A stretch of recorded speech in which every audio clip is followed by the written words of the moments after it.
Je m'en vais, je ne laisserai pas en colère, je vous enverrai le consolateur, n'est-ce pas? Je vous enverrai l'Esprit. Et il est dit de l'Esprit que quand il viendra, il vous rappellera toutes choses, n'est-ce pas? Il vous rappellera toutes choses. Il est aussi écrit sous l'Esprit que vous avez reçu l'onction, donc l'Esprit, et l'onction vous enseignera toutes choses. Amen. Il est encore écrit que l'Esprit d'Elohim nous convainc du péché, de jugement et de justice.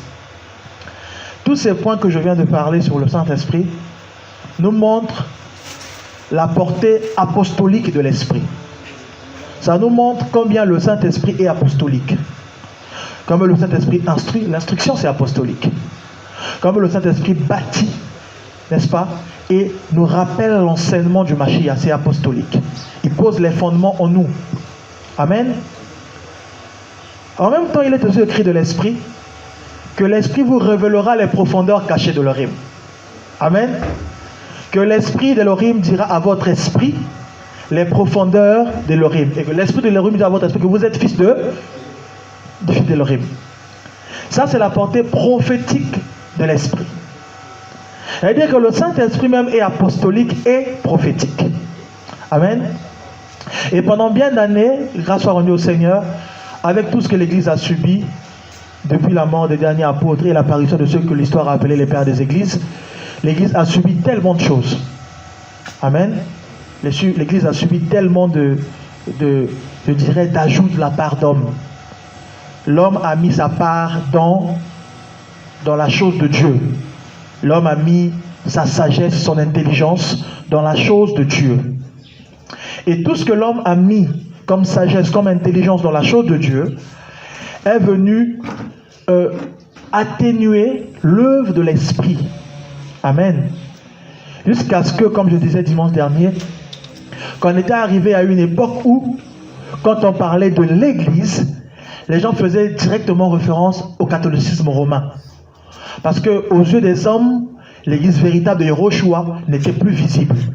Elle n'avait jamais disparu, mais elle n'était plus visible aux yeux des hommes. Amen. Parce que de tout temps, dans tous les siècles, Yahweh a toujours eu sa véritable Église, que lui seul y connaît. Même si aux yeux des hommes, à partir de 325 là-bas, il n'y avait plus que l'Église romaine, et c'est même d'ailleurs pour ça que beaucoup vous diront l'Église catholique, c'est l'Église mère. Vous avez déjà écouté cette phrase, et vous l'écoutez toujours en plus. Parce que pour beaucoup, ils se disent que toutes les églises sortent de l'Église catholique. Faux. Amen. Amen. Faux. Parce qu'à la base, il y a l'Église de Yeshua, elle n'est pas romaine. Elle est née à Jérusalem. Amen. Amen.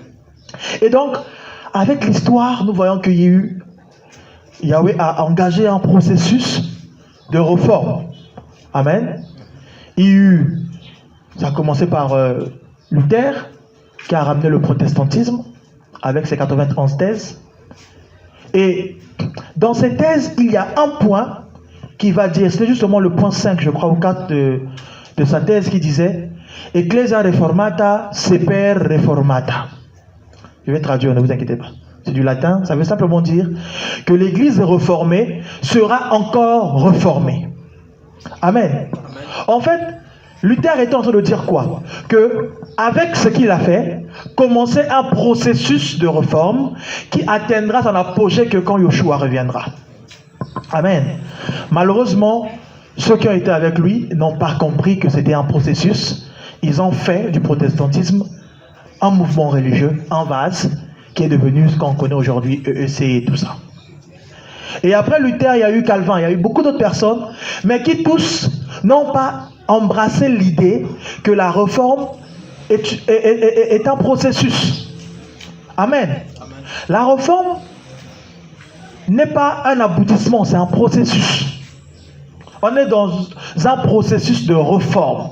Ça veut dire que tous les jours, à chaque instant, Yahweh nous illumine et nous éclaire, et on est censé vivre le renouvellement par rapport à l'illumination que nous recevons tous les jours. Amen. Et il y a eu, n'est-ce pas, comme ça, le protestantisme, le pentecôtisme, jusqu'à les baptistes, les méthodistes, tout ce que vous connaissez. Tout cela, aujourd'hui, on emploie ça comme des dénominations. Pourquoi? Parce que les gens n'ont pas compris Ecclesia reformata, seper reformata. Parce que si les hommes avaient compris cela, ça aurait été une même et seule église qui a traversé les âges jusqu'à devenir nous actuellement. On aurait plus entre l'église romaine et nous toutes ces dénominations au centre. Ça aurait été qu'un processus de retour à l'état initial. Parce que c'est ça la réforme d'Orthosis. Reprendre la forme qu'on a perdue. Amen. Amen. Et donc, au fur des âges, l'église véritable de Yeshua avait disparu. Et gloire soit rendue au Père. Il est en train de restaurer, de rendre visible cette église. Amen. Et aussi, en parallèle de cela, quoique l'église est en train d'être restaurée, mais ce n'est pas en vain. C'est parce que justement, selon le calendrier divin, il y a aussi des saisons et des temps fixés. Il y avait à fixer des temps et des saisons pour faire son œuvre par rapport à l'humanité. Et nous savons que depuis la mort et la résurrection de Yeshua, depuis l'arrivée du Saint-Esprit dans Acte 2 là-bas, qui a baptisé l'église, nous sommes entrés dans ce qu'on appelle la dispensation des derniers jours. Nous sommes dans les derniers jours. Et aujourd'hui, où je vous parle, nous sommes dans la fin des derniers jours. Amen. Amen. Nous sommes dans la fin des derniers jours. Pourquoi? Parce que par rapport aux prophéties qui annonce la fin de toute chose, la fin de l'âge présent, la partie restante qui ne s'est pas encore accomplie est de loin inférieure à ce qui s'est déjà accompli. Si on peut parler en termes de pourcentage, on est à 95% d'accomplissement déjà. Sinon 97% d'accomplissement. Il y a peut-être que 3% des prophéties attachées à la fin de l'âge qui ne sont pas accomplies. Amen.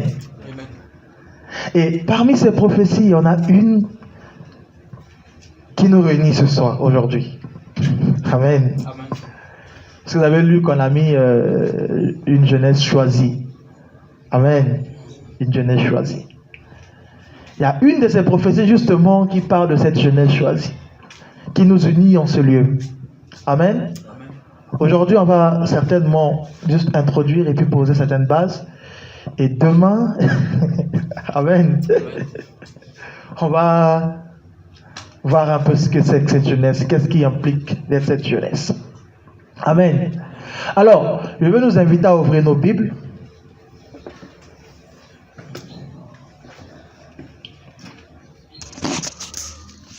On est dans les Névi'im, on va lire le Névi Yoël.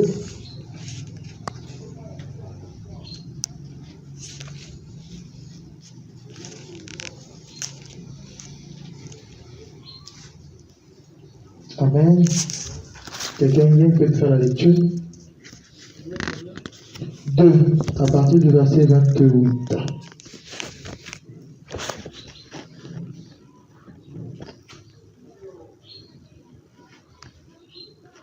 Yoël 2, à partir du verset 28. Amen. Et il arrivera après cela que je reprendrai mon esprit sur toute chair. Vos fils et vos filles prophétiseront, vos vieillards rêveront des rêves et vos jeunes hommes verront des visions. Et en ce jour-là, je reprendrai mon esprit sur les esclaves, hommes et femmes. Et je ferai des prodiges dans les cieux et sur la terre, du sang et du feu et des colonnes de fumée. Le soleil se changera en ténèbres et la lune en sang, avant que ne vienne le grand et redoutable jour de Yahweh. Et il arrivera que quiconque invoquera le nom de Yahweh sera sauvé, car le salut sera sur la montagne de Sion et dans Jérusalem, comme le dit Yahweh, et parmi le reste que Yahweh appellera. Amen. Amen. Le salut viendra de Sion. Amen. Vous savez, cette prophétie de Yoël est une prophétie que personnellement que j'aime, que je chéris beaucoup. Pourquoi je chéris beaucoup cette prophétie? C'est simplement parce que c'est l'une des rares prophéties bibliques qui ont une double portée. Amen. C'est l'une des rares prophéties bibliques qui s'accomplissent tout le long d'une dispensation. Amen. Cette prophétie Les baptistes vous diront qu'elle s'est déjà accomplie, qu'elle va plus se réaccomplir. N'est-ce pas? Ils vous le diront. Non, mais c'est une prophétie accomplie, elle ne va plus revenir.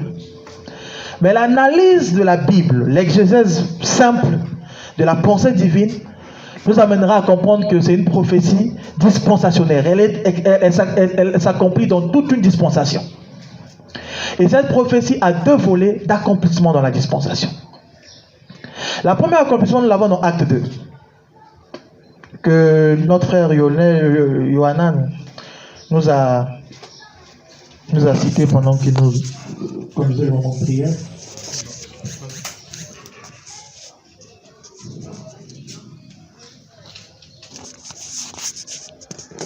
Amen.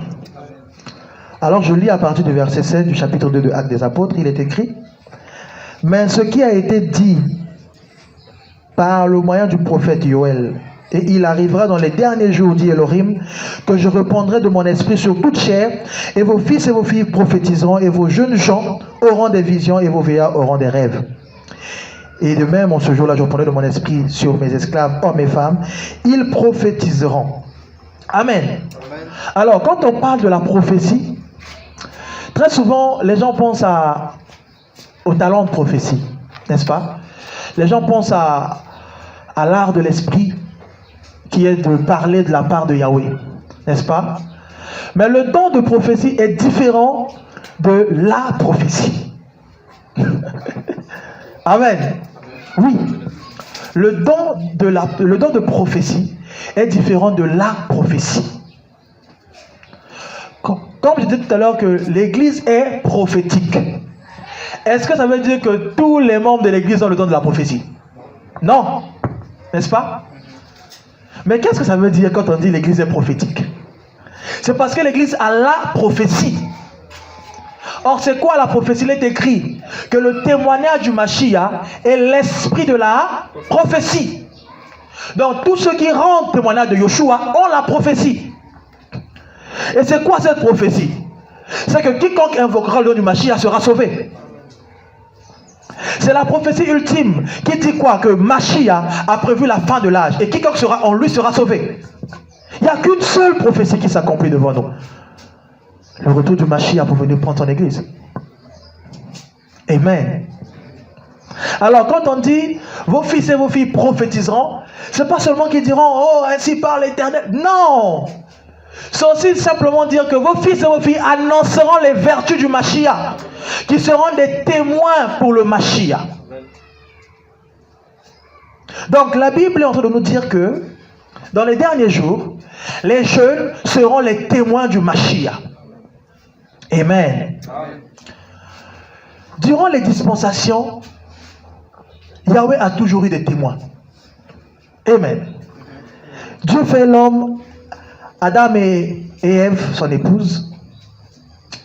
Ils vont évoluer, ils vont avoir des gosses. Les gosses vont avoir la pensée d'adorer Elohim, n'est-ce pas? Par jalousie, Caïn va tuer son frère. Seth à son tour va venir, il va continuer l'œuvre. Et au fur des âges, Yahweh va avoir des témoins. La Bible nous parle d'un témoin extraordinaire qui s'appelait Enoch. Un homme qui marcha avec Elohim et qui fut enlevé, extasié dans le ciel. Et par Yud, on apprend que cet homme a prophétisé. Que Enoch a prophétisé. Autrement dit, Enoch était un témoin d'Elohim. Il a annoncé les vertus d'Elohim. Et vous verrez que tous les témoins que Elohim a eu sur les âges ont toujours prophétisé. Il y a eu Abraham, un homme à qui il a donné une parole très simple. Toi, va pour toi. Comme à l'église, il dit à l'église, hey, toi, va pour toi, sors du monde, sors des dispensations, sors des dominations, sors des systèmes. Église du Seigneur, va pour toi. Quitte le monde, quitte les systèmes, quitte les dénominations, va pour toi. Mais le même Abraham, Yahweh dit, cacherai-je à mon ami Abraham? Le même Abraham a vécu la grâce avant le temps. Car il est écrit qu'il a rencontré Melchisedec, qu'il a partagé quoi? Le pain et le vin. Le pain et la croix. Il a vécu la scène avant nous. Des siècles avant nous, il a partagé le repas du Seigneur. Amen. Des témoins. Lui-même, il eut un fils, Itchak. Un fils extraordinaire. Un fils qui a vu son père lever le couteau contre lui, mais qui n'a pas haï son père, qui n'a pas eu peur. Parce qu'il savait que son père faisait cet acte en adorant Yahweh. Et il dit, dans cet acte-là, quand il voit le bouc, il dit, Père, voici un bouc. Il dit, Jacques, ton père lève le couteau contre toi et puis tu t'es préféré. Il ne s'est pas dit que son père ne l'aimait pas. Il a compris tout l'amour de son père. Parce que c'est sûr qu'Abraham avait les larmes aux yeux en imposant cet acte. Et lui-même va avoir des fils. Il va voir Jacob, le trompeur. Et c'est Jacob, ce prophète qui me touche par rapport à ce que je suis en train d'enseigner en ce moment. Pourquoi? Parce que ce grand homme Jacob va faire quelque chose. Durant toute sa vie, il va arriver à la fin de sa vie, il va faire ce qui est pour moi l'une des plus grandes démonstrations prophétiques de la Bible. Il va rassembler ses fils et il va leur dire, venez, je vais vous dire ce qui va t'arriver au dernier jour. C'est la première fois dans la parole d'Elohim que le groupe de mots dernier jour est cité. On est là dans Genèse 49, dans Bereshit 49, le verset 1er. Venez, je vais vous raconter ce qui va s'accomplir au dernier jour. Amen. Et dernier jour, en hébreu, c'est Acharit Yum, qui veut dire, Acharit, ça veut dire le dernier dans une dispensation de temps. Donc, en fait, dans une succession de temps, le dernier dans une succession, quand les temps se succèdent, le dernier là, c'est ça. Et il dit, donc je vous dirai ce que c'est. En grec, bien sûr, c'est eskatos et mera, c'est la même chose, même définition, parce que eskatos aussi, c'est toujours la même définition, c'est dernier dans une succession de temps. Et il va s'asseoir pour parler à ses enfants. Et il va parler, il va prophétiser sur eux. Et il va dire à un de ses fils extraordinaires, Juda, il dit, Juda est un jeune lion qui rend du carnage. Le sceptre du commandement ne s'éloignera point jusqu'à ce que... Amen. Or, il s'avère que, effectivement, au dernier jour, Juda est venu. Le lion en question, le jeune lion est venu. Mais quand il est venu dans l'humanité, les gens s'attendaient à ce qu'il soit un lion véritable. Il est venu comme un agneau. Et il a fait l'œuvre. Il est parti. Et il a laissé son autorité dans sa fiancée l'Église, promettant qu'il va revenir. Et nous savons qu'il revient. Amen. Alors, dans les derniers jours, Paul dit, plutôt Actes des Apôtres dit que voilà ce qui arrivera au dernier jour. Au dernier jour, dit Elohim, je répondrai de mon esprit sur toute chair et vos fils et vos filles prophétiseront. Pétros dit que c'est l'accomplissement de cette prophétie de Yoël. Amen. Il dit qu'ils sont au dernier jour et qu'ils vivent l'accomplissement de cette prophétie de Yoël. Mais, Paulos va dire une chose. On est dans 1 Timothée. Non, on est dans 2 Timothée. 1 Timothée, c'est demain, je vais mettre ça. Amen. On est dans 2 Timothée 4.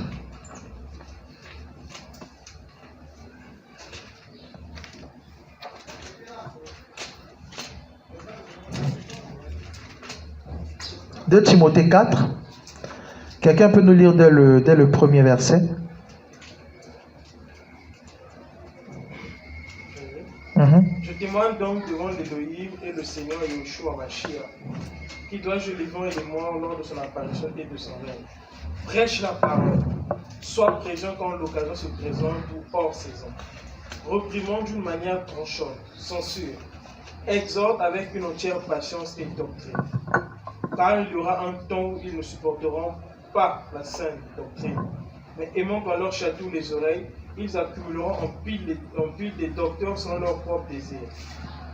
Et ils détourneront vraiment l'oreille de la vérité et se tourneront vers les fables. Mais toi, veille en toutes choses, endure les souffrances. Fais l'œuvre d'un évangéliste, assure pleinement ton ministère. Car pour moi, je suis déjà versé comme une libation et le temps de mon départ est survenu. J'ai combattu le bon combat, j'ai terminé la course, j'ai gardé la foi. Amen. Amen. Paul dit que Prêche la parole, voilà, à toute occasion, car il viendra un temps où ils ne supporteront pas la saine doctrine, mais aimant qu'on leur chatouille les oreilles, ils accumuleront docteur sur docteur selon leur propre désir. Amen. Les derniers temps sont marqués par certains signes. Amen. Certes, les derniers temps ont commencé avec Acte 2, avec l'arrivée du Saint-Esprit, mais comme je disais que nous sommes dans la fin des derniers temps. Et la fin des derniers temps, il y a des signes aussi qu'on reconnaisse là. Et parmi cela, il y a quoi? Il y a le fait que les hommes, n'est-ce pas, les hommes venant où les hommes ne supporteront plus la saine doctrine. Les hommes ne supportent plus la saine doctrine. Voilà pourquoi vous allez voir que l'Église, au lieu de progresser, est en train de régresser. Vous remarquerez que le processus de réforme que j'ai dit tout à l'heure au début est en train d'aller maintenant au sens contraire. Vous verrez maintenant des pasteurs des églises dites évangéliques, dites de réveil, qui maintenant commencent à retourner vers les pratiques catholiques. S'habiller comme des prêtres, avoir des titres des prêtres. N'est-ce pas? Vous allez voir dans les églises dites de réveil, un pasteur qui va se dire qu'il est archevêque, ou le archibishop. Et il s'habille aussi avec la tenue qui va avec. N'est-ce pas? Il y a un régressement, il y a un retour vers. Pourquoi? Parce que nous sommes arrivés au temps où l'homme ne supporte plus la saine doctrine.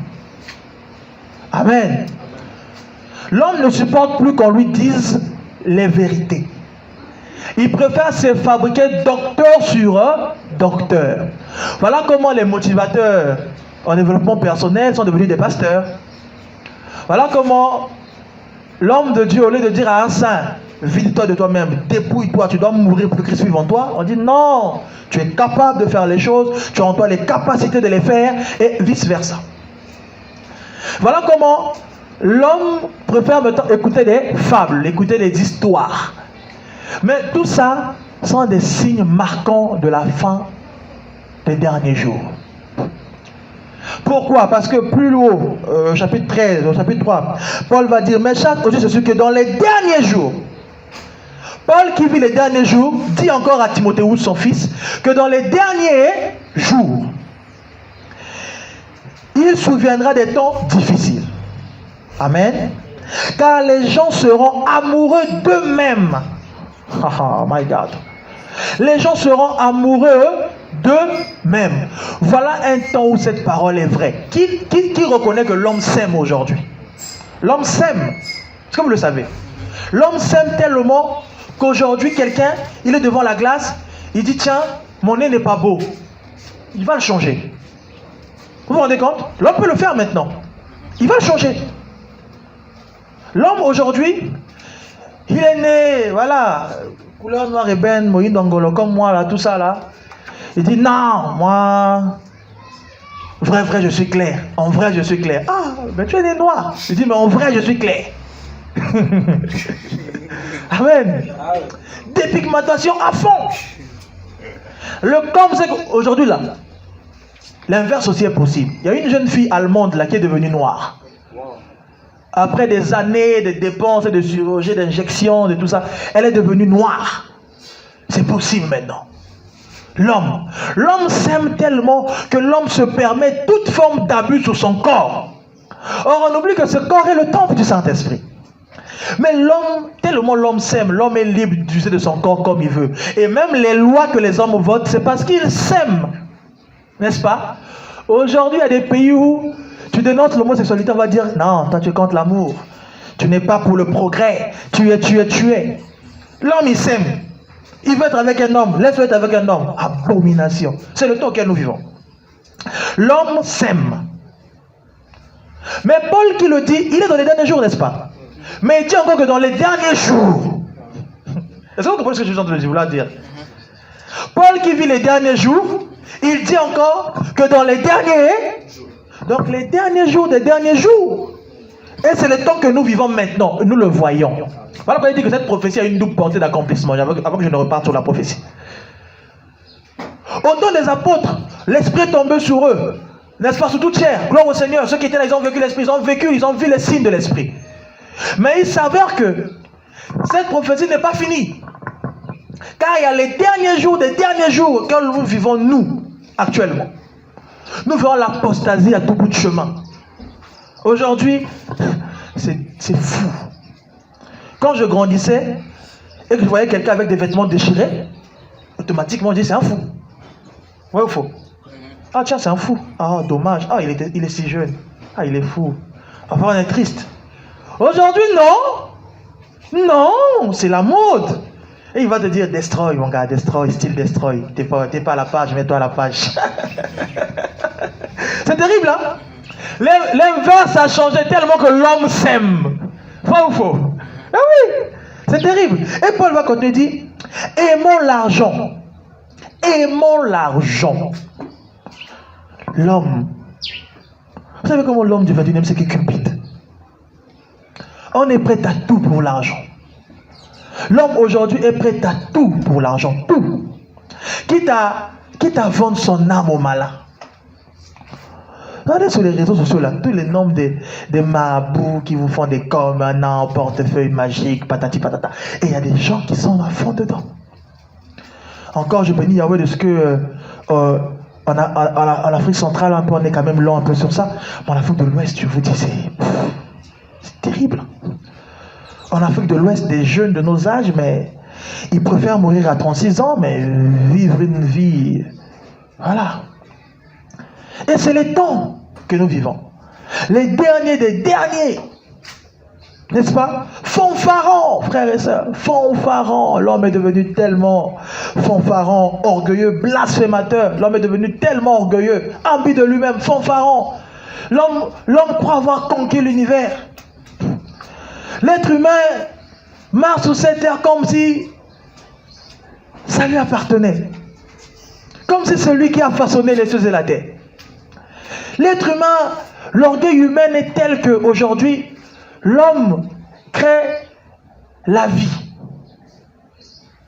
C'est terrible, hein? Manipulation génétique par là. Regardez l'orgueil de l'homme. On crée des êtres que Dieu n'a pas façonnés. On prend tel truc, on mélange avec tel truc, ça crée un être que Dieu n'a pas façonné. L'homme est devenu tellement orgueilleux qu'il se reproduit même dans les voies que Yahweh n'a pas permis. Il dit, bon, moi je n'ai pas envie de porter la grossesse, j'ai pas envie de perdre ma ligne, bon, prenez mon ovule, mettez ça dans une glace là-bas, dans un cube, là, l'enfant va naître in vitro. Ah. Voilà un enfant qui va être formé hors du ventre de sa mère. L'homme, orgueilleux, fanfaron. Aux États-Unis, c'est devenu tel qu'aujourd'hui, un parent peut décider, tiens, mon fils doit avoir des cheveux clairs, des yeux bleus. On manipule l'embryon pour avoir le bébé que tu veux. Vous vous rendez compte? L'orgueil de l'homme. Dans les derniers jours. L'homme est devenu imbu de sa personne, orgueilleux. Amen. Amen. Et c'est terrible. Je suis d'abord en train de parler de l'humanité, hein. Je ne parle pas encore de l'église, ne vous inquiétez pas. Les derniers jours sont tels que, aujourd'hui, il dit, l'homme est blasphémateur. Oh, le blasphème aujourd'hui. Oh, le blasphème aujourd'hui. On n'a plus peur du divin. N'est-ce pas? On n'a plus peur du divin, à tel point qu'il y a des gens qui ont l'audace même de porter les noms d'Elohim. De porter les noms qui sont réservés à Elohim. Des personnes qui se lèvent et puis qui disent, bon, je suis le rocher. Je suis le rocher des âges. Un humain poussière. Il se tape la poitrine pour ça. L'homme blasphème contre Dieu. Ce qui me tue, c'est que ce sont des personnes qui prétendent connaître Dieu. Comment une personne qui prétend connaître la Bible, qui prétend avoir lu, étudié sa Bible, peut avoir l'audace de dire qu'il est le germe? Le germe. Le germe de Yahweh. Yoshua HaMashiach, c'est toi. L'humain. Le blasphème est banalisé aujourd'hui. Regardez, Israël avait tellement la crainte de Yahweh qu'il n'osait même pas prononcer Yahweh. Amen. Tellement qu'ils avaient peur Ils ne voulaient même pas prononcer le nom. Quand ils lisaient les textes, ils arrivent à dire le nom. Au lieu de dire le nom, nous on a la liberté maintenant de le dire parce qu'il nous a franchis. Mais Israël ne pouvait même pas. Et jusqu'à aujourd'hui, les juifs orthodoxes ne prononcent pas le nom. Le tétragramme, quand ils lisent la Torah, ils ne le lisent pas. Ils arrivent là, ils disent le nom et ils passent. Mais nous, on se le peut. Le com, c'est que comme on se le peut, beaucoup même l'ont gaspillé. Amen. C'est terrible. Le monde est devenu ce qu'il est aujourd'hui. Il dit, blasphémateurs, rebelles à leurs parents. Oh. Ah, c'est des signes qui montrent dans la fin des fins. Je vous dis la vérité. Quand je vois la perte des mœurs et de l'éducation d'aujourd'hui des enfants, des fois je me revois un peu plus petit, je vois mes neveux, je vois mes jeunes cousins, je me vois moi et mon petit frère un peu plus petit, je me dis tiens, les choses ont changé. Amen. Nous quand on grandissait, que tu étais au salon et que ton père il venait avec des amis, automatiquement tu quittais le salon. N'est-ce pas? Tu étais devant la télé seul, la commande à la main. Dès qu'un aîné rentrait, tu déposais la commande à table, tu t'éloignais. N'est-ce pas? Aujourd'hui, il y a des gosses. Vous êtes là, il est là.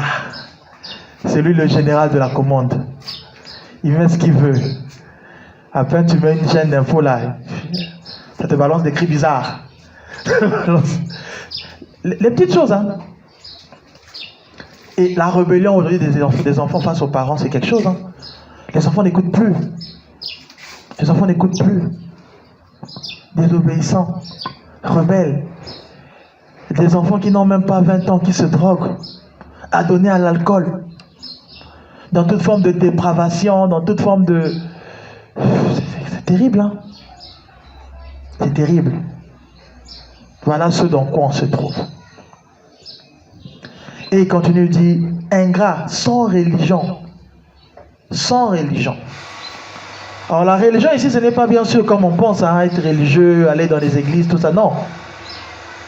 Il s'agit là de la religion selon Jacques, selon Jacob, n'est-ce pas? Qui consiste à faire quoi? À faire le bien, à aider les nécessiteux et tout ça. On est dans un temps où quelqu'un, quand il veut faire le bien, il faut qu'il ramène la télé. S'il n'y a pas la télé, il ne fait pas le bien. Vrai ou faux? On est dans ça, non? Quelqu'un pour faire le bien, il doit ramener la télé. Quand on dit activer avec les caméras, là il est là, il partage. Voilà, dons, des trucs, patati, par telle personne.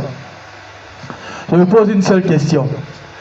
Quel parent, quand il veut offrir de nouveaux vêtements à ses enfants, appelle la télé? Amen.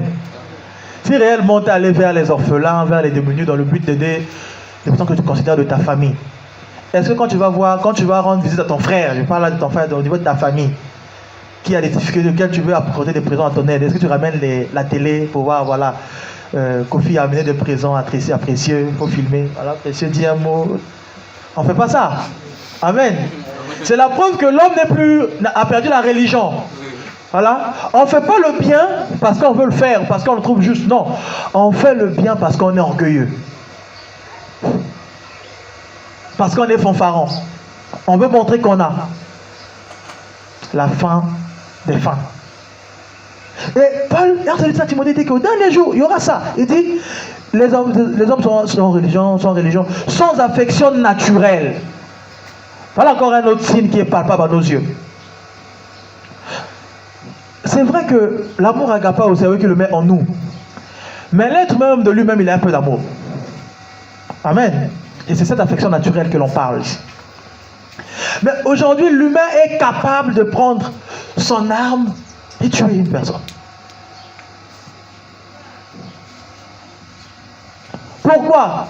Parce qu'il est noir que je suis blanc, parce qu'il est blanc que je suis noir, parce qu'il est arabe.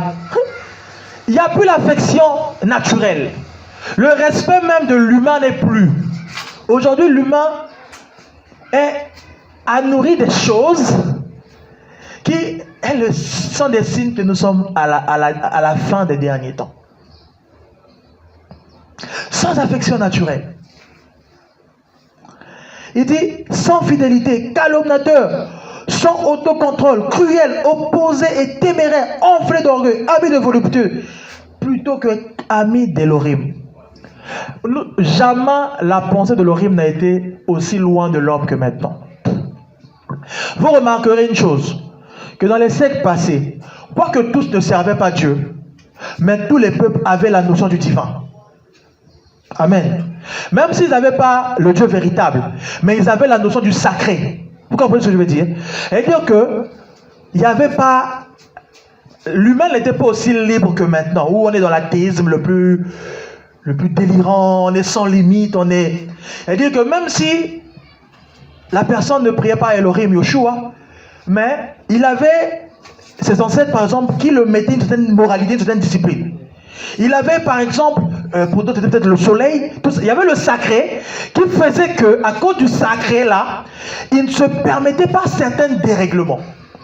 Or, aujourd'hui, l'homme n'a même plus ça. Même le faux Dieu qui le maintenait un peu droit là, il n'y a plus. Il n'y a plus la notion du sacré. L'homme est devenu sans contrôle. Et quand on voit tout ça, on réalise quoi? Que nous sommes à la fin des derniers jours. Amen. Donc pour revenir dans Acte 2, à la fin des derniers jours, la même prophétie toujours donc de Yoël, il dira quoi? Au dernier jour, je répandrai de mon esprit sur toute chair. Vos jeunes gens prophétisant, ils auront des visions. Pourquoi qu'est-ce que vos jeunes gens auront des visions? On va donc aller lire dans 1 Timothée.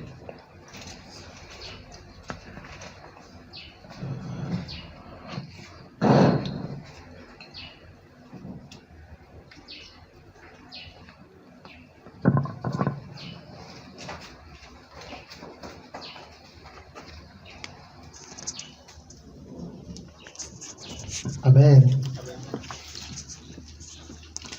Alors, Paul va dire à Timothée, je te prie comme je l'ai fait en partant pour Macédonie de rester à Éphèse afin d'ordonner certaines personnes de ne pas enseigner d'autres doctrines et de ne pas s'attacher à des fables et à des généalogies sans fin qui produisent des débats plutôt que l'onction de construire en élu par la foi. Or, le but du commandement, c'est l'amour qui précède d'un cœur pur, d'une bonne conscience et d'une foi sincère. Certains se sont écartés de ces choses et se sont égarés dans des convoitises vaines, voulant être docteurs de la Torah, mais ils ne comprennent ni ce qu'ils disent, n'est-ce pas, ni ce qu'ils affirment. Or, nous savons que la Torah est bonne pour celui qui en fait usage légitime, sachant bien que ce n'est pas pour le juste que la Torah a été établie, mais pour le violeur de la Torah. Et les rebelles pour les impies et les pécheurs, pour les sans religion, les profanes, pour les parricides et les meurtriers, pour les fornicateurs, les homosexuels, pour les marchands d'esclaves, pour les menteurs, pour les parjures, et pour tous ceux qui s'opposent à la sainte doctrine, selon l'évangile de la gloire de l'Elohim béni qui m'a été confié. Amen. Paul est en train de dire à son fils les erreurs doctrinales, et puis justement le parler par rapport à la gestion de la foi. Et il lui dit quelque chose, il dit que, or, voilà, il dit voilà, et la voilà, ne devez pas se lancer, s'attacher à des fables et des généalogies sans fin. Aujourd'hui, en dépit de ce qu'on a vu par rapport au monde, par rapport à ce qui ne va pas, qui montre qu'on est dans la fin des temps par rapport au monde, dans l'église aussi, malheureusement, il y a ces actes qui montrent qu'on est à la fin. Voilà pourquoi Yahweh suscite une nouvelle génération. Voilà pourquoi Dieu se choisit une jeunesse. Pourquoi? Parce que beaucoup sont tombés dans ces choses. Ils sont tombés dans des discours de généalogie. Ils sont tombés dans des histoires, dans des fables, dans des inventions, dans toute forme de mysticisme. Amen. Voilà pourquoi Yahweh suscite une nouvelle génération. Pourquoi? Parce que la valeur même de l'Église, ceux qui ont été les garants de l'Église ne le sont plus. Aujourd'hui, je me demande, tiens, est-ce qu'on peut citer même ne fût-ce que 10 modèles d'hommes de Dieu épanouis? Qu'on peut dire, tiens, on en a 10 qui sont des modèles pour nous, qui sont peut-être pas irréprochables, mais auxquels on peut dire, tiens, eux au moins on peut. C'est très difficile. Pourquoi? Parce que plusieurs sont tombés dans des débats de généalogie, dans des fables. en voulant paraître, en voulant faire croire, en voulant mystifier la parole. Voilà pourquoi il est dit que, or, le but du commandement, c'est l'amour qui précède d'un cœur pur, d'une bonne conscience et d'une foi sincère. C'est tout ce qu'il faut pour l'Église. Amen. Des cœurs purs, qui aiment le Seigneur, qui ont soif de servir le Seigneur. Or, ces cœurs purs-là sont esclaves des personnes qui les asservissent dans des fables, des généalogies, qui les amènent à suivre même des préceptes oraniques.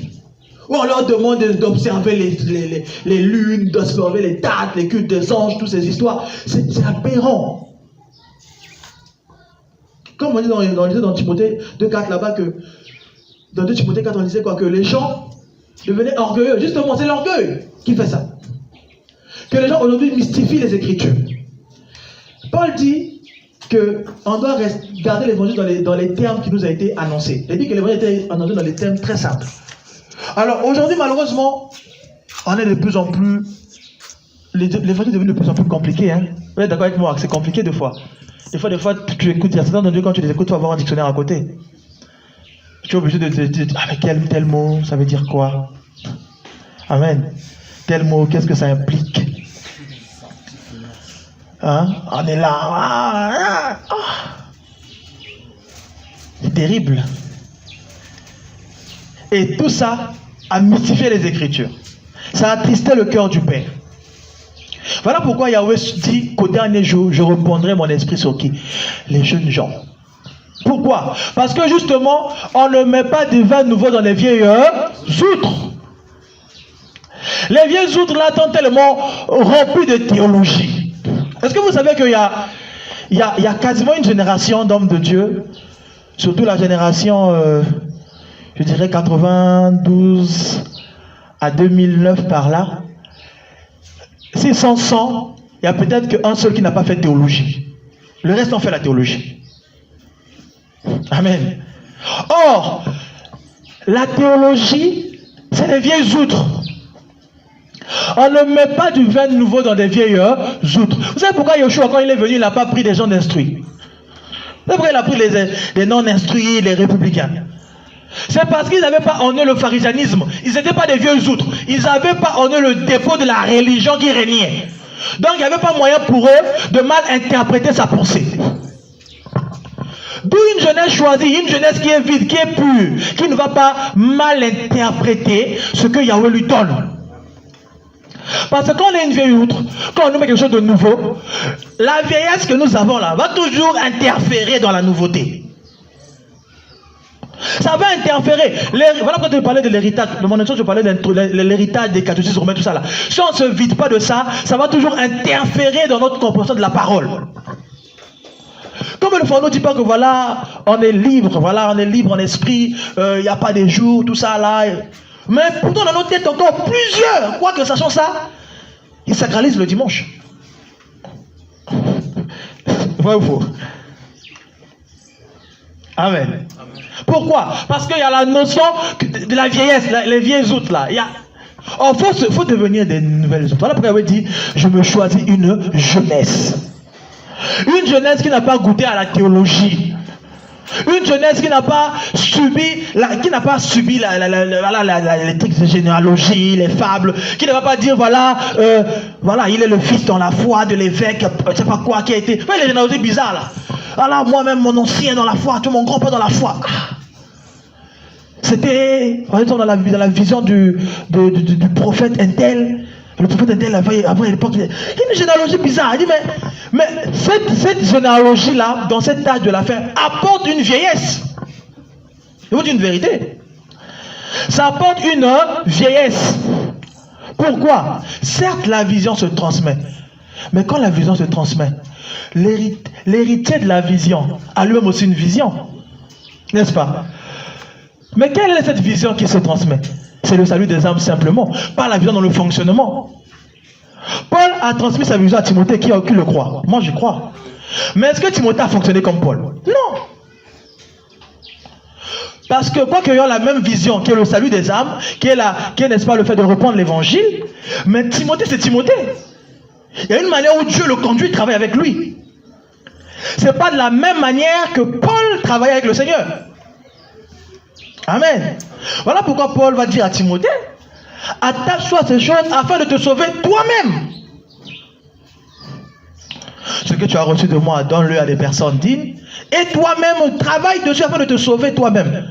Elle dit, quand tu vas le donner, quand tu vas donner ça à d'autres personnes, mais veille à ce que toi-même, et dès que dans ton fonctionnement, que tu te sauves. Amen. Les vieilles outres. On est là. On ne veut pas se vider de l'héritage. Je vous dis la vérité, les gars. Si on ne saisit pas où le Seigneur nous emmène dans ce temps, si on ne se vide pas de l'héritage des pères, on va créer un autre vase. On va devenir les frères de la réforme. Au lieu d'être des disciples de Yoshua, on sera les frères de la réforme. Amen. Et si le Seigneur tarde à venir encore dans 50 ans, on va rester dans notre fonctionnement des frères de la réforme. Tandis que Dieu a suscité une nouvelle vague de jeunes qui ont saisi, qui travaillent avec lui. Et nous, on va certainement commencer à les persécuter. Parce qu'on a perdu la grâce, on a perdu la visitation. C'est le danger à éviter. Amen. Vous savez, chaque fois qu'un père, une génération a failli, Dieu suscite une nouvelle génération. Et Yahweh, pour bien faire, il prend toujours des enfants. J'ai 2 exemples bibliques pour appuyer cela. Élisha, le premier, je ne parle pas du nouveau. Le souverain sacrificateur et prophète Élisha est devenu nonchalant avec ses enfants, n'est-ce pas? Le cœur est rempli, ses fils, tout ça, il est rempli d'amour, il ne veut pas, malgré toutes les abominations que faisaient ses enfants, il ne veut pas agir. Dieu va susciter chez Shemuel un enfant. Amen. Génération choisie, une jeunesse choisie. Un enfant. Samuel, réveille-toi. C'est un enfant. Il va courir vers celui pour lui est un modèle. Mais tu m'as appelé? Père, tu m'as appelé? Non, va te rendormir. Hein. Tellement le père était déjà... Il saisit même pas que ça, là, c'est l'esprit. Il fallait que 3 fois que ça arrive pour qu'il réalise, non. Le petit là, écoute la voix de l'Orim. Il fallait que ça arrive 3 fois pour qu'il se rende compte que... c'est-à-dire que la seule même l'a ramené. C'est lui-même, tellement il dormait, tellement c'était fini. Il lui dit, bon, apparemment c'est le Seigneur. En fait, il s'est rappelé que lui-même aussi, apparemment, il avait connu ça. Il dit, bon, quand c'est comme ça, là, il faut faire ceci. Et c'est ce qui arrive à cette génération. Il y a des jeunes qui reçoivent des appels authentiques de Yoshua. Amen. Que Dieu suscite. Mais qui commettent la maladie de s'appuyer encore sur Élie. On ne s'appuie pas sur Élie, mon gars, c'est un vieux youtre. Il ne faut pas s'appuyer sur Élie, parce que Élie n'a plus la vision. Non. Or, la jeunesse aujourd'hui commet l'erreur de s'appuyer sur Élie. Elle commet l'erreur de s'appuyer encore sur les traditions des pères. Mais si les pères étaient si bons, Dieu n'allait pas leur tourner le dos. C'est parce qu'ils ont failli que Yahweh leur tourne le dos. Et à nous de comprendre maintenant. Je te pose la question, Seigneur, maintenant que tu nous as sauvés, que faire? Amen.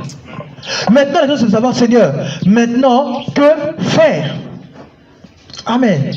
Que faire? Je regarde encore un deuxième cas.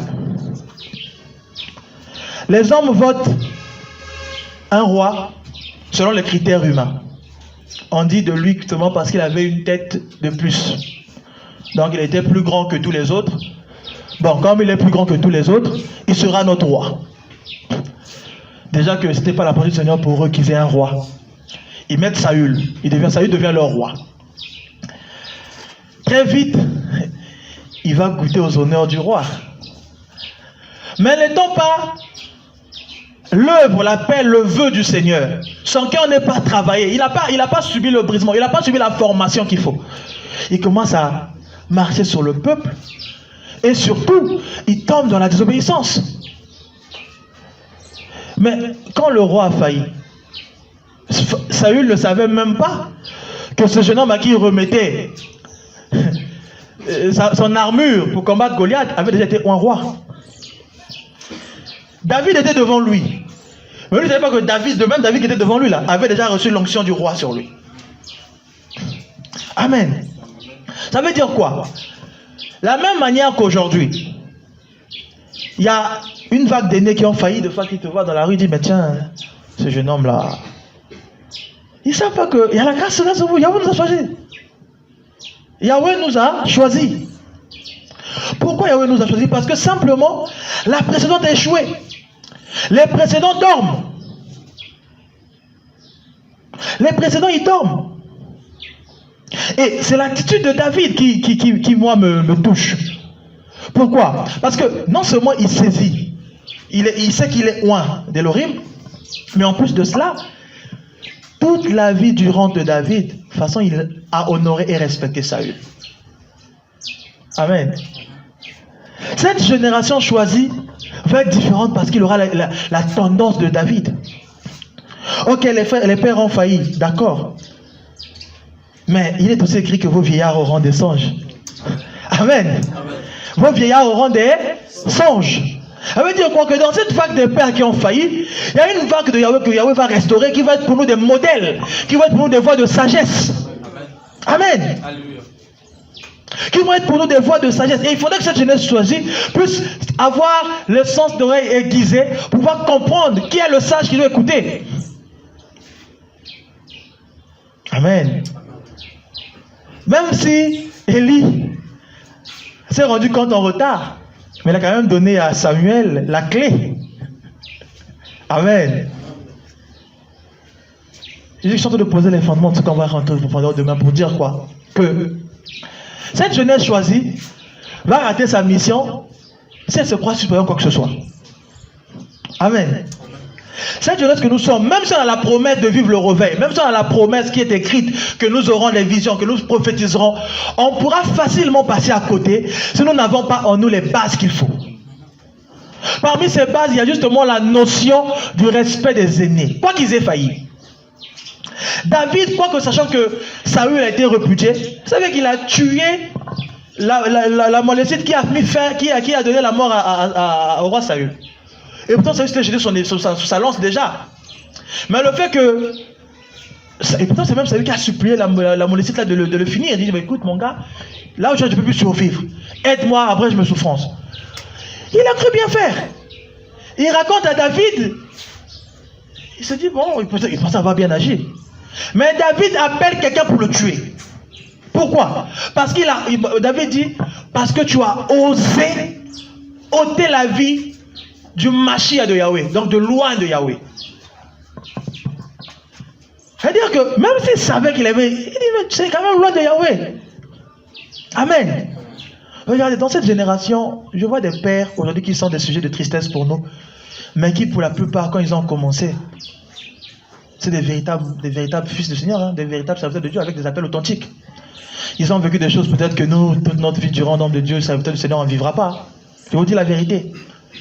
Et justement, les voir ce qu'ils sont devenus aujourd'hui, et aussi pour nous, n'est-ce pas? C'est à là de dire, hey, les gars, vous n'êtes pas à l'abri.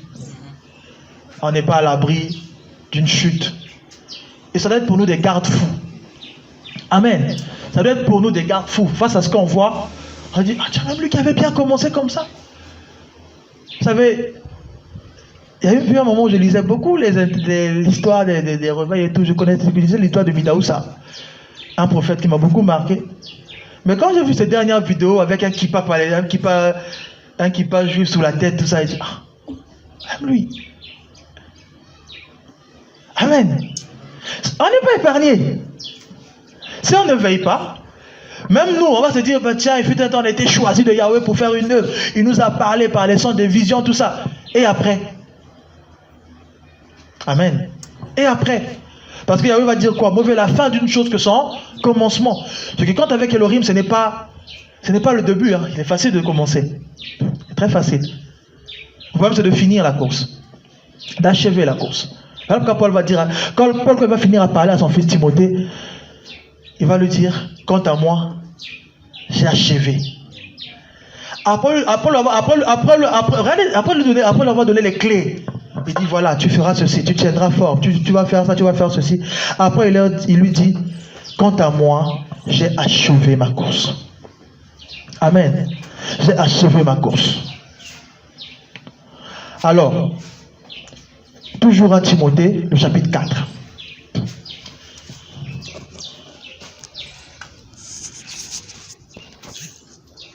on voit le pourquoi d'une jeunesse choisie. Amen. Demain, on verra, par la grâce du Seigneur, ce qui définit une jeunesse choisie. Amen. On est en train de voir le pourquoi. Pourquoi est-ce que Dieu suscite une jeunesse? Pourquoi est-ce que Dieu choisit une jeunesse? Amen. On a compris que par rapport aux nations, nous sommes dans la fin des derniers jours, on a compris qu'il y a l'apostasie, il y a tout, par rapport aux nations, il y a le dérèglement, il y a l'humain qui est devenu orgueilleux, fanfaron, amoureux de lui-même. Amen. Et là, nous sommes en train de voir pourquoi est-ce que Dieu choisit une génération par rapport à l'Église. Amen. Par rapport à la vie de l'Église, pourquoi est-ce qu'il y a l'importance pour Dieu de choisir une nouvelle génération? Amen.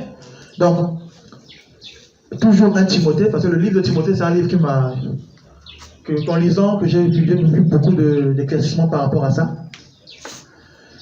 Et c'est aussi le livre d'un père qui parle à la prochaine génération. Voilà pourquoi ça nous parle autant. Amen. Parce que Paul est en train de parler à la génération qui va assurer la relève, qui est Timothée, après lui.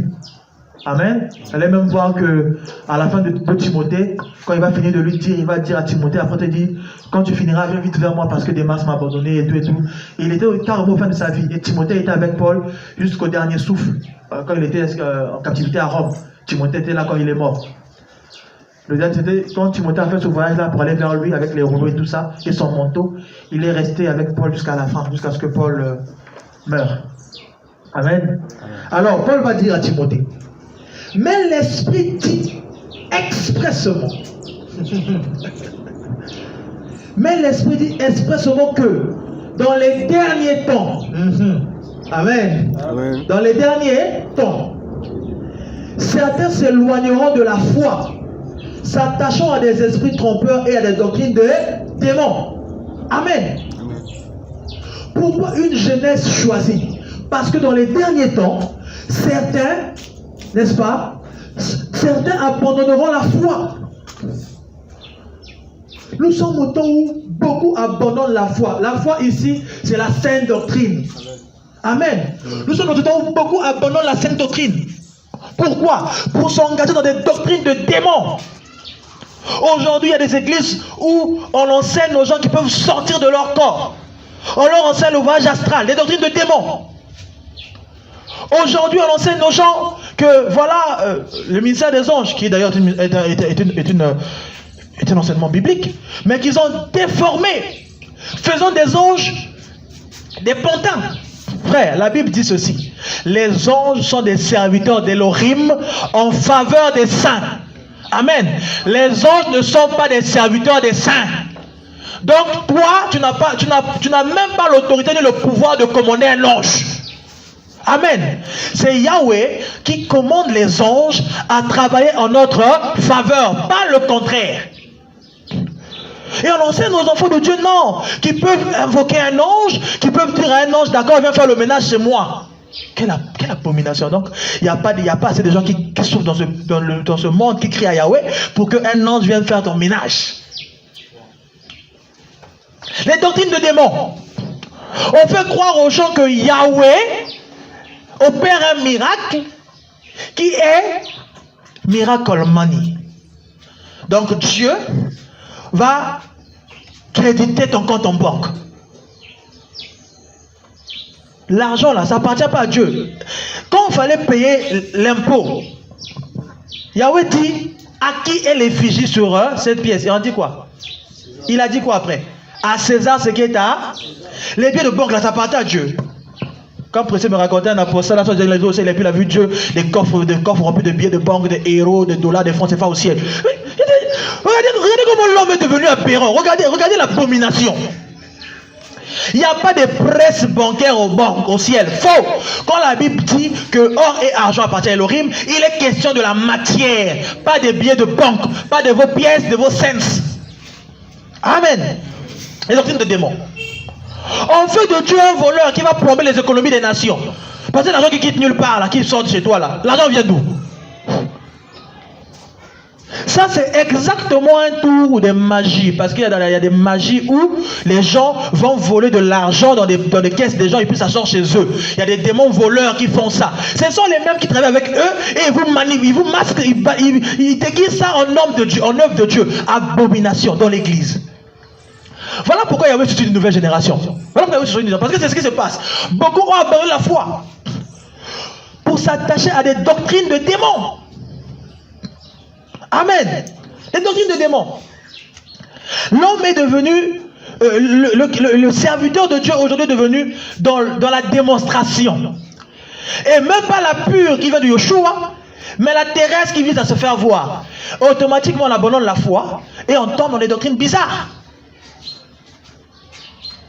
Ah non, il faut connaître le nom de ton ange. Il faut connaître le nom de ton ange parce que tu es un ange. Frère, il y a bien plus d'anges dans le ciel que des hommes sur la terre. Amen. Ça veut dire que si chacun de nous avait des anges là, on ne va en avoir pas qu'un seul.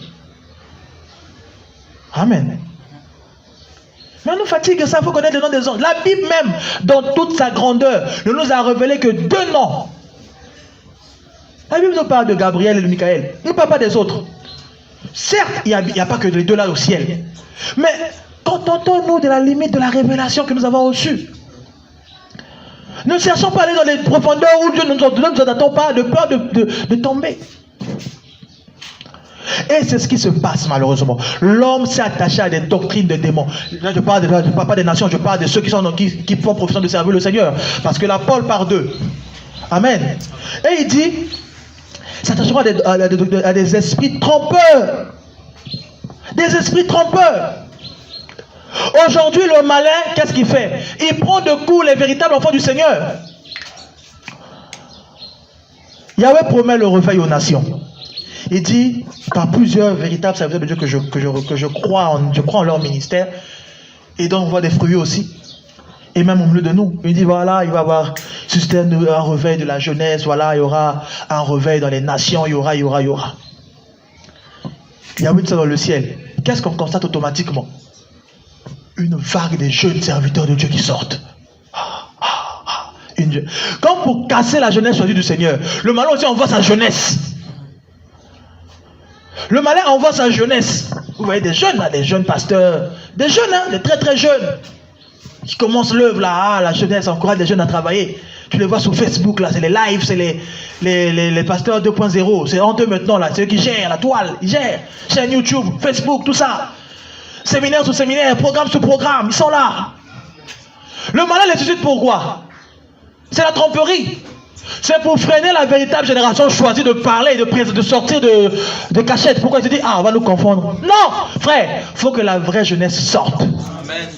Amen. Ah oui, il faut que la vraie jeunesse sorte. Nous sommes au temps où, frère, le serpent de Moïse doit avaler le serpent de Jambres et Jeannès. Amen. Amen. Il y avait des serpents aussi. C'est pas parce qu'il y a eu le serpent, vous allez dire, ah non, je peux. Non, il y a le serpent, il faut le serpent aussi, c'est pas grave. Mais ton serpent va avaler les autres. Amen. Amen. Le malin sur sa jeunesse, c'est pas ce qui va freiner la lancée de la jeunesse choisie par le Seigneur. Non. Parce que c'est les tromperies des derniers jours, des derniers temps. Le malin suscite une tromperie qui va viser à nous nuire, à nous empêcher, à nous engager dans l'œuvre, véritablement. Les derniers jours, nous s'éloignerons des esprits de démons par hypocrisie. Des faux docteurs ayant leur propre conscience marquée au fer rouge. Il se lève de plus en plus de faux dans l'église. Des faux docteurs. Enseignant des hérésies. Amen. Enseignant des hérésies. Avoir quelqu'un qui va se lever pour dire, non, voilà, j'étais au ciel. Dieu m'a montré les lits de chacun. Ah, je vais faire il a représenté le lit, hein, dans son église. Il a fait un lit là. Tout ça, là, c'est comme ça qu'ils sont dans le lit au ciel. Un autre, il dit non, voilà. Dieu m'a dit, chacun doit donner une certaine somme pour réserver sa chambre d'hôtel au ciel. Ah. Dieu, hein, il dit, Dieu m'a dit. On est dans un monde où l'église est devenue, franchement, comme chez les païens, ils ont les désirs d'écouter les bonnes choses. Ceux qui font profession d'être avec Elohim, c'est des faux docteurs qui se lèvent. Vous voyez? Les autres, ils ont la démonstration d'écouter les bonnes choses. Vous voyez, les païens ne veulent pas qu'on leur dise sors du péché, mon frère, Dieu t'aime. Non. Ils disent il y a condamnation. N'est-ce pas? Ils vont aller dans les églises où on leur dit, oh, viens à Jésus comme ça va aller. Là où il va continuer à faire sa danse hip-hop. Là, il va continuer à se maquiller comme si elle était une top modèle. Là où elle va continuer à se saper comme si Yahweh n'est pas encore dans sa vie, quoi. Il y a des églises comme ça. Où, même si...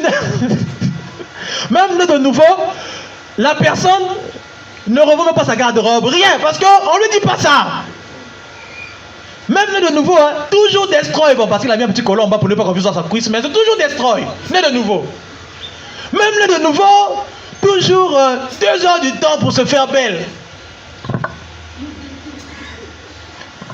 Et pourtant, né de nouveau, il n'y a pas de dépouillement, il n'y a pas de brisement. Ça, c'est les hommes. Au niveau des nations. Dans l'église, les derniers jours, les faux docteurs, je vous dis, regardez, viendra un temps où le malin, et on est même déjà dans ce temps, où le malin va être tellement subtil. Il va se lever une vague des faux qui vont tellement bien manipuler la parole que s'il était possible, ils séduiront même les élus. Regardez, il y a des faux. Vous connaissez le branhamisme, non? Vous connaissez le branhamisme, non? Vous voyez comment il manipule les Écritures. Deux fois, tu te dis, hey, à tel point que d'autres branhamistes te disent que quand tu parles de la fin des temps, c'est que tu as lu Branham. Qui n'a jamais écouté ça? Hein? Moi, ça m'est déjà arrivé qu'on me dise ça. Oh, comme tu parles de l'eschatologie, c'est que tu as lu Branham. Je n'ai jamais lu Branham de ma vie. Tout ce que j'ai lu de Branham, c'est sa bibliographie. Et quand j'ai fini de lire ça, j'ai compris que c'était un faux. En lisant sa bibliographie. Amen. La seule question que je me suis posée, c'est comment est-ce que ces adeptes font pour lire ça et ne pas comprendre que c'est un faux? C'est la seule question que je me suis posée après avoir lu sa bibliographie. Parce que quand tu lis ça, tu te rends compte que c'est un faux. Amen. Mais aujourd'hui, et ça sera de pire en pire comme ça. Il y aura des faux, frère, des faux prophètes, mais qui vont être des thaumaturges extraordinaires. C'est un faux, mais tellement il va faire des signes et des miracles que même tu te dis, ah, est-ce que c'est pas un authentique? Mais c'est un faux. Et ça va se faire dans les derniers temps que nous vivons. Voilà pourquoi Yahweh se choisit une jeunesse qui est pure de l'intérieur jusqu'à l'extérieur. Une jeunesse qui, malgré les signes, ne va pas trembler pour dire, tu es un faux, réponds-toi. Amen. Amen. Vous savez pourquoi cette jeunesse? Parce que cette jeunesse, comme elle est pure, comme ce sont des outres nouvelles, ça n'analyse pas les choses comme les vieilles outres. Les vieilles outres sont arrivées au niveau où, quand ils voient les miracles, c'est Dieu. Amen. Non, frère. Les miracles, ce n'est pas les miracles, Dieu. La seule chose que le malin ne peut pas reproduire, c'est le fruit de l'esprit. Le reste, il peut. Si tu veux savoir si un frère est du Seigneur, ne voit pas son onction. Le malin peut faire ça. Ne voit pas les dons spirituels. Le malin peut faire ça. Ne voit pas la connaissance de la parole. Frère, le malin connaît la Bible. Il dit au Seigneur, il est écrit. Jésus a dit, il est écrit. Amen. Cherche à voir dans ce frère les fruits de repentance et le fruit de l'esprit. C'est la seule chose que le malin ne peut pas produire. Amen. Tu ne peux pas demander au malin de manifester l'amour. C'est impossible pour lui.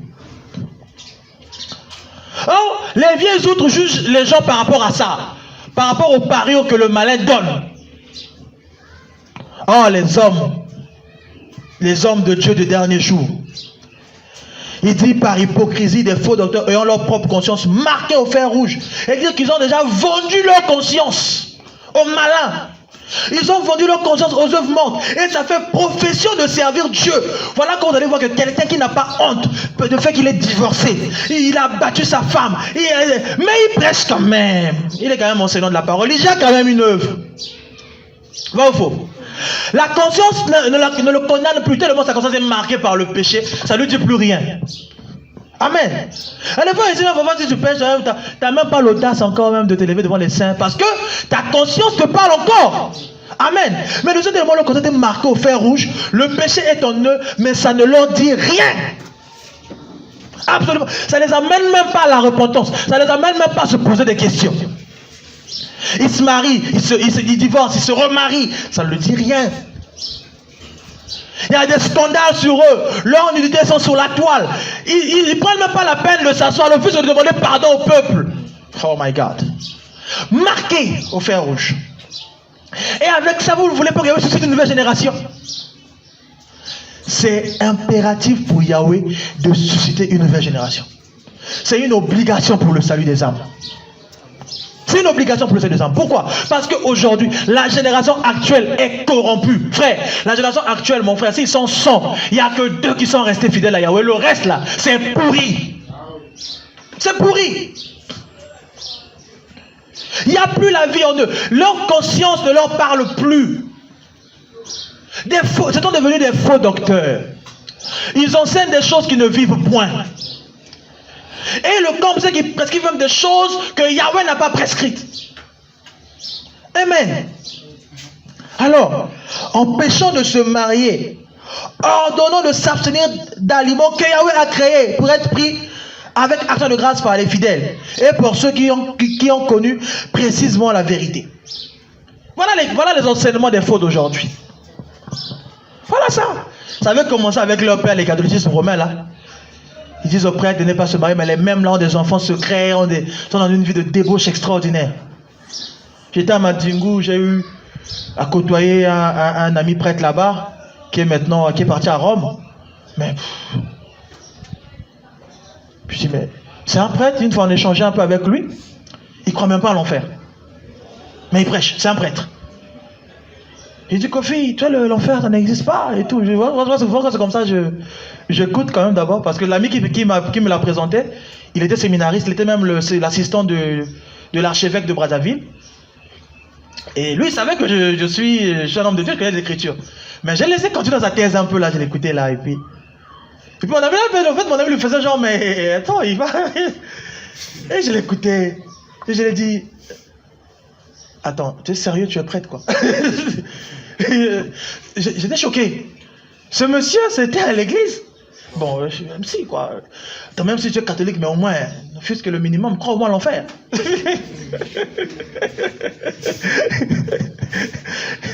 Venant d'un prêtre, j'étais choqué. Un prêtre qui officie à l'église de la gare, il est à la gare. Mais un prêtre, il ne croit pas à l'enfer. Tout le temps à Rome. Il ne croit pas à l'enfer. Ah, il ne faut pas vous marier, mais des impudiques. Et aujourd'hui, comme je disais tout à l'heure, que même l'église dite de réveil est en train de regresser, est en train de repartir vers sa mère, qui est l'église catholique. Parce que l'église de réveil n'est pas le fruit de l'église de Jérusalem, c'est le fruit de l'église catholique. Je vous dis la vérité. Parce que les saints de l'église de Jérusalem, là, ils n'ont jamais disparu. Ils sont reconnus que par une seule chose. Leur amour pour le Seigneur et pour sa vérité. Ce sont ces personnes qui, quand ils écoutent la vérité, ils se disent non, je n'ai aucune puissance contre elles, je n'en ai que pour elles. Ce sont des personnes qui, quand ils écoutent la vérité, même si c'est amer, ils disent amen, ils se forcent à suivre le Seigneur. Cette église-là, elle est partout, hein, elle est ici, elle est aussi dans des églises bâtiments, mais c'est seulement Yahweh qui la connaît. Amen. Cette église-là, frère, elle ne sort pas du catholicisme romain. Non. Non. Le reste là, ils repartent vers leur mère. Ils repartent dans les dîmes, dans les offrandes bizarres, dans des rites bizarres, dans des consécrations bizarres. Ils repartent dans ça. Dans des pénitences, dans des flagellations. C'est terrible. Amen. Et ils vont prescrire des choses. Ces faux docteurs vont prescrire des choses qui ne sont pas écrites, qui ne sont pas scripturales. Ils vont prescrire des choses qui ne sont pas bibliques. Et malheureusement, beaucoup vont les suivre. Parce que souvenez-vous que dans Matthieu 25, Yoshua dit, dans Matthieu 24, il est écrit que vous écouterez que je suis là. Ou je suis ici. N'y allez pas. Amen. Malheureusement, ça va de plus en plus être le cas dans les derniers jours. Il y aura de plus en plus de gens qui vont crier que Yoshua est ici. Jésus est avec nous ici. Jésus. Frère.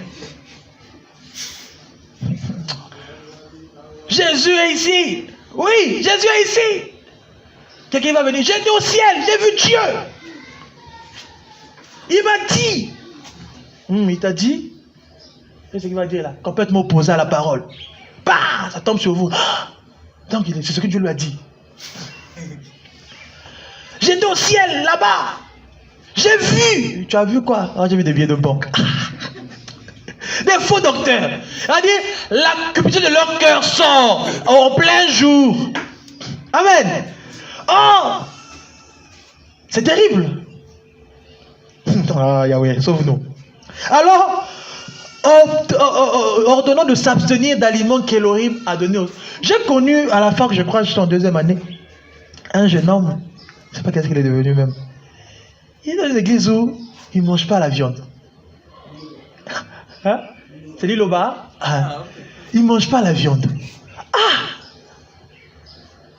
Mon gars, si tu veux être végétarien, c'est un choix de vie, hein? Je n'interdis pas ça aux gens. Amen. Il y a des gens qui, dans leur diététique, disent que pour ma santé, je préfère ne plus manger de viande rouge ou quoi.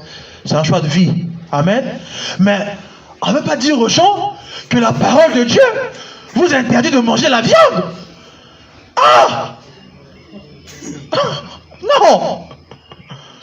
Et on lit les Écritures, hein, pour démontrer ça aux gens. Non, vous ne pouvez pas. Vous ne pouvez pas manger la viande. Parce que les animaux, ils parlent. Hein, mais il y a un don comme ça dans l'église pentecôtiste, non? Protestant. Ah, il est don d'écouter les animaux. Ah, c'est choquant. J'ai écouté une personne qui dit, oh, j'écoute les animaux me parler. Il dit, ah, c'est fort. On ne peut pas manger les animaux, c'est des êtres vivants. Oui, ce sont des êtres vivants. Et alors? Par sorte de grâce, on mange. Amen. Ah oui. On mange avec action de grâce, on mange. Frère, on faut qu'on fait, non frère, il ne faut plus manger la viande. Mon épouse essaie de m'interdire le porc, elle n'a pas pu.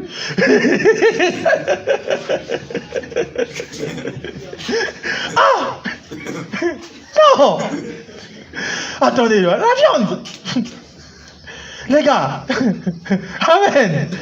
Et malheureusement, ces faux docteurs se lèvent de plus belle. D'autres vont dire aux hommes de ne plus se coiffer. Frère, non, il ne faut plus se couper les cheveux. Le problème aux Nazaréens, tout ça, ça n'a rien à voir, les gars. Laissons à la loi ce qui est à la loi. Amen. Aujourd'hui, frère, c'est pas parce que tu as des longs cheveux que tu es sanctifié. Tes cheveux n'ont plus rien à voir avec la vie de l'Elohim en toi. Non. La marque parfaite, on l'a déjà, c'est le Saint-Esprit. À l'époque là, il n'y avait pas encore l'Esprit. Voilà pourquoi il avait demandé des signes. Il avait demandé des marques extérieures, comme des signes de témoignage que les gens l'appartenaient. Amen. Mais au temps où nous sommes, on n'en a plus besoin. On est marqué par le Saint-Esprit qui fait qu'on s'appelle enfant de Dieu, fils d'Elohim. On n'a plus besoin de ça. Voilà tout ça là, toutes ces histoires. On nous met des ajouts bizarres, des enseignements bizarres. Regardez, quand je vous dis que l'église de réveil est en train de régresser, voilà pourquoi va susciter une nouvelle génération à cause de tout ça. Aujourd'hui, les saints qui avaient cassé les effigies, qui avaient cassé tout ce qui était les effigies, les statues, tout ça là, ils repartent dedans. Vous voyez les chrétiens aujourd'hui maintenant, ils s'habillent, tout ça. Moi, petite colombe là, voilà, ça symbolise le Saint-Esprit. Ils marchent avec.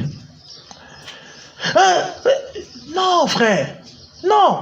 Vous savez, dans l'histoire de l'église véritable du Seigneur, il n'y a eu qu'une seule fois que les saints étaient obligés d'utiliser un signe pour se reconnaître. Ce qui est extraordinaire, et je bénis le Seigneur pour ça, c'est que pour beaucoup on pensait que ça allait être la croix. Ce n'était pas la croix. Amen. Au 2e siècle, lors de la persécution romaine qui était très dure, les saints, pour se reconnaître entre eux, ce n'était pas la croix. Vous savez ce qu'ils faisaient? Quand je venais devant Christ comme ça, là, je dessinais un demi-cercle. D'accord? Je dessinais un demi-cercle. Je me levais, j'attendais. Si Christ est chrétien, qu'est-ce qu'il faisait? De son côté aussi, il va dessiner un demi-cercle adjacent à ce que j'ai dessiné. Et ça formait un poisson. D'accord? En fait, ce poisson-là, c'était quoi? La tête du poisson, en fait, formait le cœur. Ça marquait l'amour. D'accord? Le milieu du poisson, c'était le chiffre 7, la perfection. Donc l'amour parfait. Et la fin, c'était la croix. C'est ce qui formait, en fait, ce message. En fait, embarquait, en fait, la perfection de l'amour de Christ manifesté par la croix. C'était par ça que les chrétiens se reconnaissaient. C'était pas comme aujourd'hui, là, chez Naître. ou bien dans la porte de la maison, en fait. Frère, laissez ça. La croix était un objet de torture. Ce n'est pas un sujet de paix. Pour nous, oui, c'est la joie parce que Christ est mort sur la croix. Mais l'objet que vous voyez là, c'est un objet de torture, frère. Et notre croix, nous, elle est spirituelle. Nous la portons tous les jours en se dépouillant. Ce n'est pas en portant un petit bout de bois en plastique ou quoi que tu portes la croix. C'est faux. Arrêtez de croire que la croix l'a fait chasser les démons. C'est faux. Les démons attrapent ça. C'est les féticheurs, il y a la croix. J'étais choqué de voir, parce qu'à l'époque, j'étais très fan des cartes traditionnelles. Là. Avant ma conversion, j'aimais ça. Les cartes mystiques, là, des Congolais, là, j'aimais ça. Enfant même déjà, parfois, je m'échappais de la maison pour aller assister des combats de Djingwe et des Palmas. J'aimais ça. Mais j'étais choqué de voir que même les cartes là, quand ils font des trucs, là, ils font sortir la croix. Ils font l'autre. Un sorcier, il utilise la croix aussi. Et dans les reliques Congo, dans nos objets sacrés Congo, vous allez voir la croix. Il y a une croix bizarre qu'on appelle la croix de je ne sais pas quoi, j'ai oublié le nom. Mais dans nos reliques. Ça vous pouvez vous faire comprendre que les objets là, ça n'a plus de valeur à être. Ça n'a plus de valeur à être. Amen. Mais les faux docteurs d'aujourd'hui vous enseignent ces choses. Voilà comment les gens, ils s'habillent très bien, il est en veste, costume, cravate, il est très élégant. Mais en dessous, il y a un t-shirt avec la photo d'un soi-disant prophète, soi-disant anti-balle. C'est terrible, hein? Tu vas chez eux, il y a toujours des petits drapeaux là. Ils appellent ça épée. Là, c'est mon épée de combat. Des effigies, des photos. Dans ta maison, il n'y a même pas la photo de ton père. Mais la photo de ton pasteur. Pourquoi? Ton père même qui a peiné, qui t'envoie à l'école, tout ça. Tu n'as même pas une petite photo pour lui à la maison, mais tu as la photo de ton pasteur. Amen. Alors, et est créé voilà, pour une action de grâce. Voilà, et voilà, ils disent que être pris avec action de grâce par les fidèles et par ceux qui ont connu précisément la vérité. Les faux docteurs empêchent ceux qui ont connu précisément la vérité de vivre la vérité comme il se doit. Je m'explique. Il y a des jeunes gens, des personnes, des hommes et des femmes qui ont goûté Dieu dans le secret. N'est-ce pas? Dans leur vie d'intimité, ou criant à Dieu parce que voulant sortir du péché, ils goûtent à la vérité, ils goûtent à Jésus, à Yeshua. Mais quand on ne peut pas marcher seul, ils s'approchent des lieux, parfois par manque d'illumination, par manque d'éclaircissement du Seigneur, ils vont dans une église quelconque pour se faire former et tout ça, grandir. C'est ça le souhait de leur cœur. Mais malheureusement, n'ayant pas été bien orientés, ces âmes qui ont goûté Yahweh se retrouvent dans les mailles de ces faux docteurs qui leur enseignent des faussetés. Et tu vas voir quelqu'un qui, en toute innocence, très zélé dans le faux. C'est pas qu'il sait que c'est le faux, c'est parce que pour lui c'est la vérité.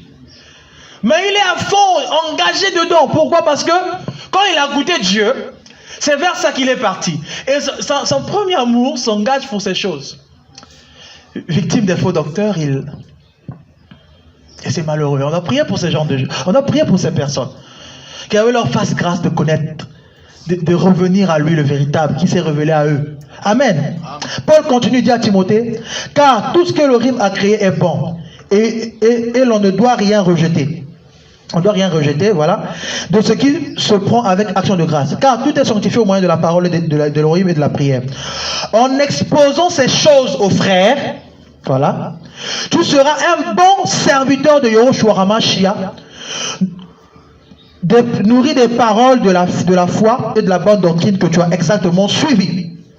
Amen. Paul est en train de dire quoi, Timothée? Que en exposant ces faux docteurs, Yahweh est en train de nous dire jeunesse choisie. En exposant ces faux actes, en exposant ces faux serviteurs et leurs œuvres, en exposant ces faux serviteurs et leurs œuvres, tu es en train, n'est-ce pas, de faire quoi? Tu es en train de faire quoi? Tu es en train de... Tu seras un bon serviteur. Tu seras un bon serviteur et tu feras quoi? Voilà, tu nourris de la parole, de la foi et de la bonne doctrine que tu as exactement suivi. Tu seras un bon serviteur. Comment être un bon serviteur actuellement? Mais c'est en dénonçant les traditions des pères. Amen. Tu ne peux pas prétendre être un bon serviteur Arthur le moins tu ne dénonces pas ces abus des faux pasteurs, des faux docteurs. Tu ne peux pas prétendre être un bon serviteur de Rolim sans dénoncer les paiements de la dîme. Il faut dénoncer ces choses. Il faut prêcher la vérité complètement. Amen. Sans compromis. En faisant ça, tu es en train d'être un bon serviteur de Dieu. Je n'ai choisi pour être un bon serviteur de Yeshua HaMashiach. Il te faut dénoncer cette vérité sans compromis. Que tes intérêts y soient ou pas. Dénoncer sans compromis cette vérité. Et il continue, il dit, tu seras voilà un bon serviteur de Seigneur, nourri des paroles de la foi et de la bonne doctrine que tu as exactement suivie. Nourri de la bonne doctrine. Aujourd'hui, le temps où les gens cherchent la bonne doctrine, ils cherchent la vérité. Les gens ont soif d'écouter la vérité. Alors nous qui sommes choisis, moi je le crois que nous sommes choisis. Nous qui avons reçu sa grâce de connaître la vérité, je crois que nous avons la vérité. Alors qu'est-ce qu'on en fait? Amen. Qu'est-ce qu'on en fait? Demain, certainement, on va parler de ce qu'on va faire avec la vérité, mais j'ai envie que l'on comprenne déjà ces choses par rapport à la base qu'on a fait aujourd'hui. Il y a besoin d'une jeunesse choisie parce que les pères ont failli. Il y a besoin d'une jeunesse choisie parce que les précédentes générations sont devenues la plupart des faux. Amen. Et il y a besoin pour nous d'être des vrais serviteurs de Yeshua, d'exposer, de dénoncer ces choses. Et Paul va continuer. Mais refuse les fables profanes et absurdes comme les contes des vieilles femmes. Exerce-toi à la piété. Car l'exercice corporel est utile à peu de choses, tandis que la piété est utile à toutes choses ayant la promesse de la vie présente de celle qui est à venir. Amen. Que personne ne méprise ta jeunesse. Je suis au verset 12 maintenant. Que personne ne méprise ta jeunesse. Amen. Que personne ne méprise ta jeunesse. Mais deviens un exemple pour les fidèles en parole, en conduite. Amen. En parole, en conduite, en amour, en esprit, en foi, en pureté. Amen. Amen. Que personne ne méprise ta jeunesse. Cette parole, elle est pour nous ce soir. Après tout ce qu'on a entendu, je suis en train de conclure, je pense, avec le coup-feu là. Amen. Que personne ne méprise ta jeunesse. Amen. Amen. Mais c'est un modèle en quoi? On va aller ensemble. En parole, en conduite, en amour, en esprit, en foi, en pureté. Amen. Et il dit, applique-toi à la lecture, à l'exhortation, à l'enseignement, jusqu'à ce que je vienne. Ne néglige pas le don que tu as reçu, voilà. Pratique ces choses et donne-toi tout entier à elle, afin que tes progrès soient évidents pour tous. Veille sur toi-même, sur la doctrine, persévère dans ces choses, car en agissant ainsi, tu te sauveras toi-même. Amen. Veille sur toi-même, sur la doctrine, persévère dans ces choses, car en agissant ainsi, tu te sauveras toi-même et tu sauveras ceux qui t'écoutent. Amen. Amen. Frères et sœurs, jeunes que nous sommes, avec notre papa, un peu encore le nom, Carlou, voilà, qui est là. Paul nous exhorte à nous exercer à ces choses. Nous connaissons ces choses. Amen. Nous connaissons ces choses. Nous connaissons l'importance de cette jeunesse au temps actuel. Amen. Nous sommes jeunes, nous sommes vraiment au cœur de l'actualité. Nous connaissons. Nous avons tellement des amis, des collègues, des connaissances à nous qui se perdent au jour le jour. Nous savons ça, nous vivons ça. Nous avons des amis qu'on a enterrés dans le péché. Nous savons ça. Exerçons-nous à ces choses. Comme ça, nous nous sauverons d'abord nous-mêmes, parce que le but d'abord, c'est que tu ailles au ciel. Amen. Faut pas être des panneaux de signalisation qui montrent le chemin et puis qui ne bougent pas. Amen. Faut être des guides. Amen. Vous connaissez la différence entre les guides et puis un panneau de signalisation? Vous connaissez la différence? Amen. Les guides, ils marchent avec ceux qui dirigent et montrent le chemin. Il est avec eux. N'est-ce pas? Ben, un panneau, c'est à gauche, à droite, et il reste là, il ne bouge pas. N'est-ce pas, non? Quand vous allez au musée, il y a un guide, n'est-ce pas, qui marche avec vous, qui vous explique, bon, ça c'est tel tableau, ça date de temps, il est avec vous. Mais en même temps, à part le guide, il y a des panneaux qui vont vous dire exposition de telle date à telle date, exposition de tel peuple, eux, ils ne bougent pas, ils sont figés. Mais le guide, il bouge avec vous. Ce seront des guides dans des panneaux. Amen. Comme ça, nous allons nous sauver nous-mêmes et nous allons sauver tous ceux qui nous écoutent. Amen. Donc voilà déjà ce qu'on pouvait poser comme introduction pour aujourd'hui. En gros, on a compris que nous sommes dans les derniers jours. Amen. Ce qu'il y a à retenir, c'est ça. Et qu'il y a une prophétie qui a été donnée par Joël, qui s'est accomplie en l'acte 2, qui va encore s'accomplir en ce temps. Parce que nous sommes dans les derniers temps, des derniers jours. Amen. Nous avons compris que pour reconnaître les derniers jours, du côté de l'humanité, nous voyons la dépravation, nous voyons le dérèglement, nous voyons toutes ces aberrations. Et du côté de l'Église, nous avons les faux docteurs, nous avons en fait le réveil de l'apostasie et de l'hérésie. Amen. Qui marque les derniers jours dans le cadre religieux, si je peux me permettre l'expression. Amen. Et voilà, à cause de tout ça, il était impératif pour Yahweh, notre Elohim, de choisir une génération. D'élire dans tout ça une jeunesse, amen, qui s'est choisie pour porter l'étendard de son nom, pour porter le message de son retour. Amen. Demain, par la grâce du Seigneur, nous verrons certainement ce qui différencie cette jeunesse choisie d'une autre jeunesse, parce que tout à l'heure je disais qu'il y a une jeunesse aussi du malin qui a été suscitée. Amen. Et nous verrons aussi comment Yahweh prévoit par sa grâce fonctionner avec cette jeunesse. Amen. Amen. Est-ce qu'on peut se lever et prier par rapport à ça?